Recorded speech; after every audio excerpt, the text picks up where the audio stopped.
फक्त 22 एप्रिलपर्यंतच नोंदणी झालेल्या तूर खरेदीची सरकारनं घोषणा केली खरी, पण 22 एप्रिलपर्यंतची तूर खरेदी करायचं ठरलं तरी बराच वेळ लागण्याची शक्यता आहे. कारण नाफेडनं संपूर्ण यंत्रणा कामाला लावली असून नोंदणी झालेली तूर खरेदी करण्यासाठी महिना उलटण्याची शक्यता आहे आणि तूर खरेदीनंतर शेतकऱ्यांच्या हातात पैसे पडायला किमान 2 महिने लागण्याची शक्यता आहे. त्यामुळे देवेंद्र फडणवीस यांच्या घोषणेनंतरही तुरीचा खोळंबा कायम राहण्याची शक्यता आहे. 15 दिवसापासून उपळा गोडाऊन चालू झाली का त्यावेळीपासून आम्ही तिथे गोडाऊनला टाकले. आज निर्णय झाला? आज निर्णय अजून झालेलाच नाही, ती पडलेली तशीच आहे तूर ती ना. वजन झालेलं नाही, वजनच झालेलं नाही. माझी तूर जवळपास 1.25 ते 1.5 महिना झाला आणलेली आहे, तर आणखी माप नाही, काय नाही, बारदाना नाही, जवळजवळ काहीतरी म्हणजे 50 हेलपाटे झाले असतील ऑफिसला. यातून जे 22 तारखेपर्यंत दिला ज्याची तूर पोच आहे त्याला दिलासा आहे. न केले पण अजून जवळजवळ 25% शेतकऱ्याच्या घरी तूर आहे ज्यांनी नोंदणी केली नाही, कारण ते सुशिक्षित नाहीत. तर अशा शेतकऱ्याची पण ह्यांनी विचार करावा.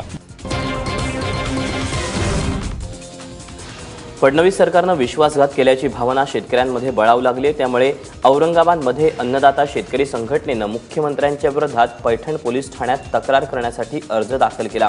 पणनमंत्री सुभाष देशमुख आणि महसूल मंत्री चंद्रकांत पाटील यांच्या विरोधातही गुन्हा दाखल करण्यात यावा अशी शेतकऱ्यांची मागणी आहे. तूर पेऱ्याला लावून सरकारनं शेतकऱ्यांची फसवणूक केल्याचं तक्रारीत म्हटलंय.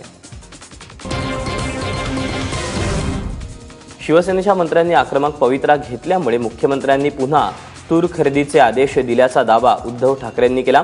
मातोश्रीवर पक्षप्रवेशाचा कार्यक्रम पार पडल्यानंतर उद्धव ठाकरेंनी पत्रकारांशी संवाद साधला. दरम्यान शेतकरी परिस्थितीचा शिकार बनत असल्यामुळे एकदा तरी संपूर्ण कर्जमाफी झालीच पाहिजे अशी मागणी देखील उद्धव ठाकरेंनी केली आहे.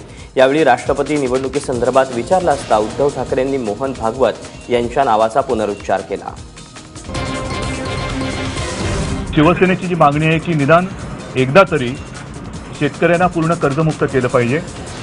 आज ज्या वेळेला मंत्रिमंडळाची बैठक होती तेव्हा शिवसेनेच्या मंत्र्यांनी आक्रमक पवित्रा घेतला आणि तूर डाळीच्या खरेदीबद्दल सरकारला निर्णय घ्यायला भाग पाडलं.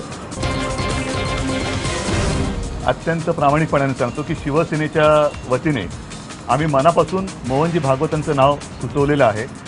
शरद पवारांच्या बाबतीत म्हणाल तर ते मोदींचे गुरु आहेत असं त्यांनीच म्हटलेलं आहे, म्हणजे मोदींनी, आणि त्यांना पद्मविभूषण दिलं गेलेलं आहे.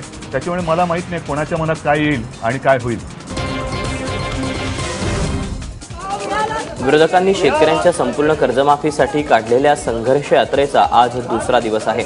संघर्ष यात्रा आज सांगलीमध्ये असेल. यासाठी 2 सभांचं आयोजन करण्यात आले. कोल्हापुरातील शाहू महाराजांच्या जन्मस्थळाचं दर्शन घेऊन संघर्ष यात्रेच्या 3ऱ्या टप्प्याला सुरुवात झाली. त्यानंतर संघर्ष यात्रा थेट अंबाबाईच्या मंदिरात पोहोचली. कर्जमाफी मिळेपर्यंत संघर्ष यात्रेला बळ मिळू दे अशी प्रार्थना केली असल्याचं विरोधी पक्षनेते राधाकृष्ण विखे पाटील यांनी म्हटलंय. बडे मियाँ उद्धव ठाकरे आणि छोटे मियाँ राजू शेट्टी सरकारचीच री उडत असल्याची टीका विखे पाटलांनी केली. मी परवाच्या एका सभेमध्ये जसं ते अभिनयाचे राष्ट्रीय पुरस्कार कोणाला देण्याबद्दल बोललो होतो, मला वाटतं शेतकऱ्यांच्या आत्महत्येसाठी कारणीभूत ठरलेल्या सरकारला आणि या मानसिकतेमध्ये काम करणाऱ्या खासदारला या वर्षाचं नोबेल पारितोषिक देण्याच्या संदर्भात शिफारस करावी अशी आता राज्य सरकारला मी मागणी करणार आहे. एबीपी माझाच्या हुंडाविरोधात राज्यभरातील परिषदेला चांगला प्रतिसाद मिळतोय. औरंगाबादमध्ये पार पडलेल्या पहिल्या हुंडाविरोधी परिषदेनंतर अनेक तरुणींनी हुंडा देणार नाही, हुंडा घेणार नाही असे संकल्प केलेत. तर अनेक जिल्ह्यांमधून हुंडाविरोधी परिषदेचं आयोजन करावं यासाठी फोन येत आहेत. त्यामुळे महाराष्ट्रानं हुंड्याच्या अनिष्ट प्रथेला हद्दपार करण्यासाठी कंबर कसल्याचं चित्र आहे. माझाच्या हुंडाविरोधी चळवळीला सर्व स्तरातून भरघोस प्रतिसाद मिळत असल्याचं स्पष्ट होत आहे. यानंतर बातमी नाशिकची. नाशिक जिल्ह्यातल्या प्रस्तावित मुंबई नागपूर समृद्धी महामार्गाला शेतकऱ्यांनी जोरदार विरोध केला.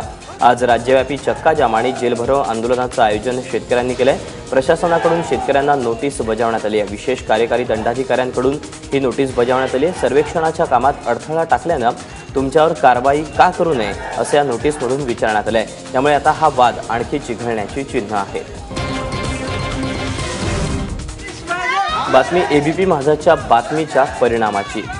सोलापुरात आष्टी उपसा सिंचन योजनेसाठी सुरू असलेल्या आंदोलकांना पाटबंधारे विभागाचे अधीक्षक अभियंता भेट देणार आहेत। ते उपोषणस्थळी भेट देतील। आंदोलकांची मागणी पूर्ण करण्याचं लेखी आश्वासन देणार असल्याचंही समजते। शेतकऱ्यांच्या मागण्या मान्य झाल्यानंतरच माध्यमांसमोर उपोषण सोडणार असल्याचं आंदोलकांकडून सांगण्यात आलंय। एकीकडे छत्तीसगडमध्ये नक्षलींच्या हल्ल्यात 25 जवान शहीद झाले, तर दुसरीकडे गोंदिया पोलिसांच्या सतर्कतेमुळे नक्षलवाद्यांचा घातपाताचा प्रयत्न हाणून पडला। अर्जुनी मोरगाव तालुक्यातील बोरटोला गावालगतच्या रस्त्याच्या मध्यभागी नक्षल्यांनी स्फोटकं पुरून ठेवली होती।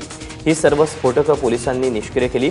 तसंच घटनास्थळावरून नक्षलींचे फलकही जप्त करण्यात आले आहेत। जमिनीत नक्षलींनी टाइम बॉम्ब पुरून ठेवले होते असा दावा पोलिसांनी केलाय। त्यामुळे पोलिसांच्या सतर्कतेनं मोठा अपघात टळला आहे। जवळपास 8.5 वर्षांनंतर मालेगाव बॉम्बस्फोट प्रकरणातील आरोपी साध्वी प्रज्ञा सिंग ठाकूरला जामीन मंजूर झाला। साध्वी प्रज्ञाविरोधात कोणतेही सबळ पुरावे नसल्याचं सिद्ध झाल्यामुळे मुंबई उच्च न्यायालयानं 5 लाखांच्या जात मुचलक्यावर साध्वी प्रज्ञाला जामीन दिला। मात्र दुसरीकडे याच प्रकरणातील दुसरे आरोपी कर्नल प्रसाद पुरोहितांना जामीन देण्यास उच्च न्यायालयानं नकार दिला। त्यामुळे कर्नल पुरोहितांना तुरुंगातच राहावं लागणार आहे। हमारा जो साध्वी प्रज्ञा के बारे में ये हमारा ये था कंटेंशन कोर्ट के सामने कि जो विटनेसेस ने एविडेंस दिया था एटीएस की इन्वेस्टिगेशन में, वो 2 साल बाद विटनेस हॉस्टाइल हो रहे हैं। तो ये एनआईए एजेंसी डिसाइड नहीं करेगी कि एविडेंस बराबर एटीएस ने रिकॉर्ड किया या एनआईए ने नहीं किया। ये ड्यूटी कोर्ट की है और कोर्ट को दोनों स्टेटमेंट जो है कंसिडर करना चाहिए। कर्जमाफीच्या घोषणेच्या शक्यतेनं नाशिक जिल्हा बँकेसह अनेक जिल्हा बँक अडचणीत आल्यात। 2534 कोटींची थकबाकी असणाऱ्या नाशिक जिल्हा बँकेकडे मार्च अखेरपर्यंत फक्त 157 कोटी रुपयांची वसुली झाली आहे। नाशिकबरोबरच जळगाव, अकोला आणि अमरावती बँकेचीही हीच अवस्था आहे। त्यामुळे प्रामाणिकपणे कर्ज फेडणाऱ्या शेतकऱ्यांना पुन्हा कर्ज देण्यासाठी सुद्धा जिल्हा बँकेकडे पुरेसा पैसा नसल्याचे दिसते। त्यामुळे बड्या शेतकऱ्यांनी तातडीनं कर्जाचे हप्ते फेडावेत असं आवाहन नाशिक जिल्हा बँकेकडून केलं जात आहे। महाराष्ट्रात वस्तू आणि सेवा कर म्हणजेच जीएसटी विधेयक मंजूर करण्यासाठी विशेष विधिमंडळ अधिवेशन बोलावण्यात आलं। 17 मेला होणाऱ्या विशेष अधिवेशनादरम्यान जीएसटी विधेयक मंजूर केलं जाण्याची शक्यता आहे। देशभरात एक कर प्रणाली योजनेची अंमलबजावणी करण्यासाठी लोकसभा आणि राज्यसभेत जीएसटीसाठी 3 विधेयकं मंजूर करण्यात आली आहेत। त्यानंतर प्रत्येक राज्याला आपापल्या विधिमंडळात जीएसटी विधेयक मंजूर करावं लागेल। जळगावमध्ये वैद्यकीय, दंत, आयुर्वेदिक, होमिओपॅथिक महाविद्यालयांची निर्मिती करण्यात येणार आहे। वैद्यकीय शिक्षण मंत्री गिरीश महाजन यांनी मुंबईतल्या पत्रकार परिषदेत याची माहिती दिली। नंदुरबारमध्ये आयोजित करण्यात येणाऱ्या महाआरोग्य शिबिरासंदर्भात माहिती देण्यासाठी एका पत्रकार परिषदेचं आयोजन करण्यात आलं होतं। 30 एप्रिलला नंदुरबारमधील मोदी मैदानावर महाआरोग्य शिबिराचं आयोजन करण्यात आलं आहे, ज्यात 1.5 लाखांपेक्षा जास्त नागरिक सहभागी होणार असल्याची शक्यता गिरीश महाजन यांनी व्यक्त केली। माजी मंत्री एकनाथ खडसे यांचे दावची संबंध असल्याचा आरोप करत खळबळ उडून देणाऱ्या हॅकर मनीष भंगाळेचा जामीन अर्ज मुंबई किला कोर्टानं फेटाळला। या प्रकरणाचा तपास अजून सुरू असून जामीन देता येणार नाही असं कारण देत कोर्टानं हा जामीन फेटाळला। गेल्याच आठवड्यात मुंबई क्राईम ब्रांचनं मनीष भंगाळेला अटक केली।